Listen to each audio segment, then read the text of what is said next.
آپ نے زندگی بھر کی جمع پونجی لگا کر ایک بہترین کوالٹی کا گھر بنا لیا۔ اس گھر کا ڈیزائن بھی بہترین تھا اور اس میں استعمال ہونے والا مٹیریل بھی ہائی کوالٹی تھا، اور سب سے بڑھ کر سائٹ پر ہونے والا سارے کا سارا کنسٹرکشن کا کام تجربہ کار انجینئر کی سپرویژن میں مکمل ہوا۔ لیکن صرف 3 سال کے بعد ہی گھر کے کارنر سے دراریں نکلنا شروع ہو گئیں۔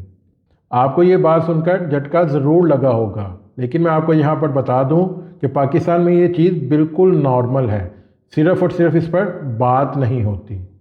اس ویڈیو کے آخر تک آپ کو یہ بات سمجھ آ جائے گی کہ گھر کی تعمیر کا کام شروع کروانے سے پہلے مٹی کا ٹیسٹ کروانا کوئی لگژری نہیں، بلکہ یہ آپ کے گھر کی سیفٹی ہے۔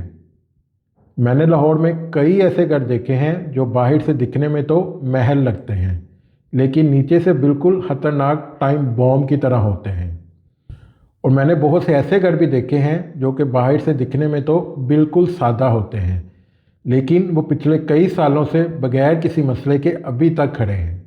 ان دونوں میں فرق صرف ایک چیز کا ہوتا ہے، اور وہ ہے زمین کی سمجھ۔ آج کی اس ویڈیو میں بات کروں گا مٹی کے ٹیسٹ میں ہوتا کیا ہے، پاکستان کی مٹی کیسی ہوتی ہے، مٹی کا ٹیسٹ نہ کروانے کا نقصان کیا ہوتا ہے، اور سب سے اہم چیز گھر بنانے والے مالک کو کرنا کیا چاہیے۔ سب سے بڑی غلطی جو میں روز دیکھتا ہوں، لوگ جب گھر بنانا شروع کرتے ہیں تو ان کی سوچ یہ ہوتی ہے، یہاں پر تو بہت سارے گھر بنے ہوئے ہیں اور کئی سالوں سے کھڑے بھی ہیں، ہمارے فلاں رشتہ دار کا گھر بھی اسی گلی میں 15 سال پہلے سے بنا ہوا ہے۔ لیکن حقیقت یہ ہے کہ زمین آپ کے رشتوں کو نہیں مانتی، زمین صرف فزکس مانتی ہے، لوڈ، پریشر، نمی۔ مٹی کے ٹیسٹ کا مطلب یہ نہیں ہوتا کہ مٹی کو ہاتھ لگا کر کہہ دیا کہ بھائی بہت سخت ہے۔ مٹی کو ٹیسٹ کرنا ایک پروسیس ہوتا ہے جس میں ہم یہ جاننے کی کوشش کرتے ہیں کہ مٹی گھر کے وزن کے ساتھ کیا سلوک کرے گی۔ سوچئے، آپ ایک سپنج کے اوپر پتھر رکھ دیتے ہو، خشک سپنج تھوڑا بیٹھ جاتا ہے اور گیلا سپنج بالکل ہی دب جاتا ہے۔ چکنی مٹی بھی بالکل سپنج کی طرح ہوتی ہے۔ مٹی کے ٹیسٹ سے آپ کو پتہ چلتا ہے کہ آپ کا سپنج کیسا ہے اور اس پر رکھا گیا پتھر کتنا بھاری ہے۔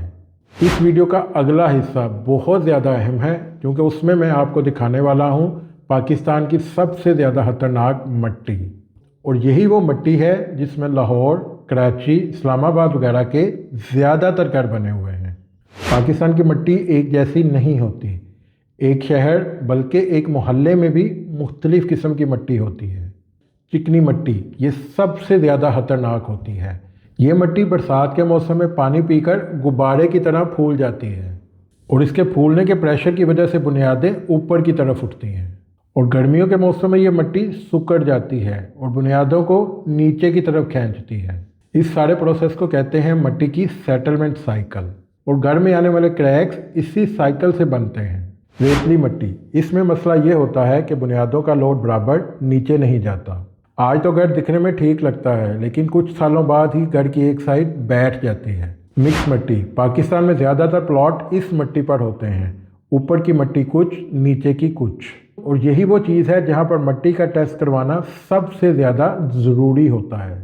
اس ویڈیو میں اب تک ہم سمجھ چکے ہیں کہ مٹی ایک جیسی نہیں ہوتی۔ چکنی مٹی، ریتلی مٹی اور مکس مٹی گھر پر کیسے اثر کرتی ہے، اور یہ کہ صرف اور صرف گھر کے اوپر والے سٹرکچر کا مضبوط ہونا ہی کافی نہیں۔ مٹی کے ٹیسٹوں کے بہت زیادہ فینسی نام ہوتے ہیں، لیکن میں آپ کو بالکل سادہ الفاظ میں بتاؤں گا تاکہ آپ کو اچھے طریقے سے سمجھ آ جائے۔ بور ہول یا ٹیسٹ پٹ، اس ٹیسٹ کے لیے مٹی کو 5 سے 10 فٹ یا اس سے زیادہ کھودا جاتا ہے۔ اس کھدائی کا مقصد صرف مٹی کو نکالنا نہیں ہوتا بلکہ تہ در تہ اس کو دیکھنا ہوتا ہے۔ یہاں پر انجینئر چیک کرتا ہے کہ اوپر کی مٹی نرم ہے یا سخت، نیچے پانی کا اثر ہے یا نہیں، مٹی کا رنگ اور اس کی ساخت کیا ہے۔ کئی دفعہ مٹی اوپر بالکل ٹھیک ہوتی ہے لیکن نیچے جا کر بالکل نرم ہو جاتی ہے، اور یہی وہ چیز ہے جہاں سے سارا مسئلہ شروع ہوتا ہے، کیونکہ گھر کا سارا وزن نیچے والی مٹی ہی اٹھاتی ہے۔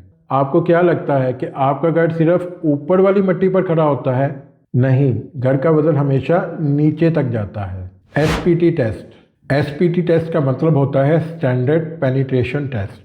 اس ٹیسٹ میں ایک ہتھوڑا ہوتا ہے جو کہ مٹی کو مار کر بتاتا ہے کہ وہ کتنی مضبوط ہے۔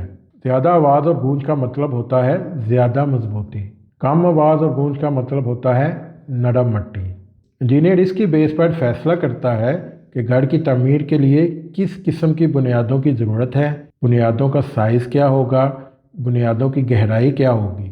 Lab testing. मट्टी की लैब टेस्टिंग बिल्कुल इंसानी ब्लड टेस्ट की तरह होती है। इसमें चेक होता है नमी, मट्टी की लोड बर्दाश्त करने की ताकत, मट्टी कितनी फूल और सुकड़ सकती है। इन नताइज की रोशनी में ये फैसला किया जाता है कि आपके घर के लिए सेफ डिज़ाइन क्या है।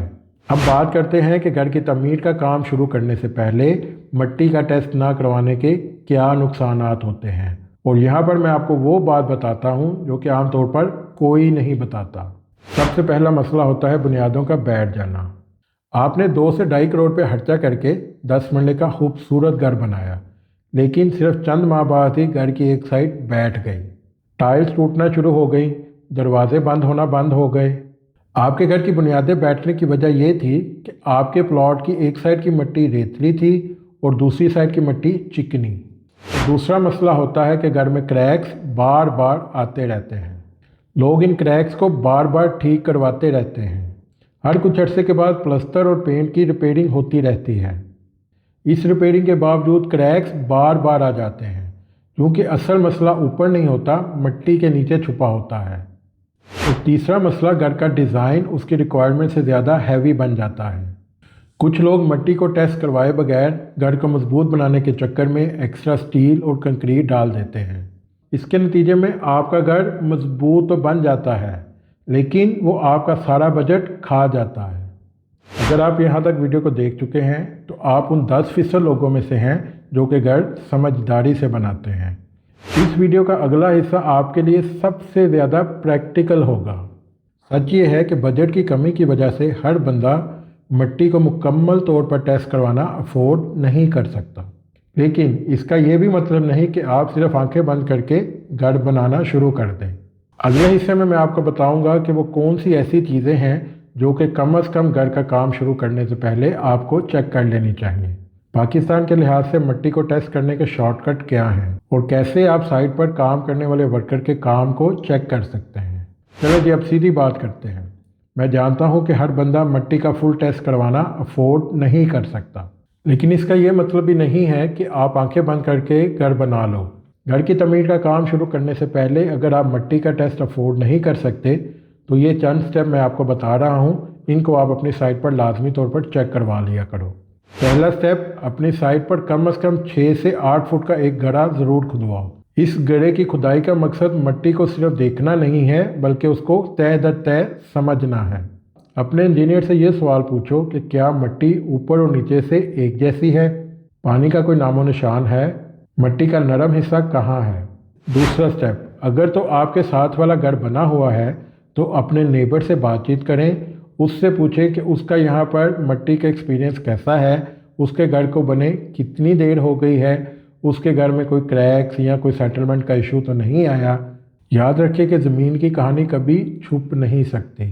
तीसरा स्टेप, तजर्बाकार इंजीनियर सिर्फ देखकर ही बहुत कुछ समझ लेता है।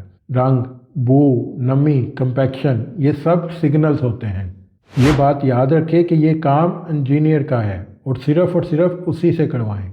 यहाँ एक बहुत ज़रूरी बात समझ लो, बिल्डर का फोकस होता है हमेशा जल्दी जल्दी काम करने पर, कम से कम कॉस्ट पर, प्रोजेक्ट को मुकम्मल करने पर, जबकि इंजीनियर का फोकस होता है सेफ्टी, लोड के रवैये को चेक करने पर, ज़्यादा लंबी परफॉर्मेंस पर। अगर आप घर बनाने से पहले मिट्टी का टेस्ट नहीं करवाते तो आप अपने बिल्डर को मजबूत बना देते हो और अपने घर को खतरे में डाल लेते हो। याद रखो, घर की खूबसूरती ऊपर होती है, लेकिन ज़िंदगी नीचे होती है। आप पेंट बदल सकते हो, टाइल्स तब्दील करवा सकते हो, लेकिन नीचे की मिट्टी कभी भी तब्दील नहीं होती। याद रखें, मिट्टी का टेस्ट पैसा नहीं, इंश्योरेंस होता है। ये थी हमारी आज की वीडियो। उम्मीद है आपको वीडियो पसंद आई होगी। तो इस वीडियो को ज़रूर उस बंदे तक पहुंचाइए जो कि अपना घर बना रहा है या फ्यूचर में घर बनाने का इरादा रखता है, क्योंकि घर सिर्फ दीवार नहीं होता, बल्कि मिट्टी से उसकी तकदीर लिखी जाती है। बहुत जल्द आपसे दोबारा अगली वीडियो में मुलाकात होगी। तब तक अपना ख्याल रखिएगा। अल्लाह हाफिज़।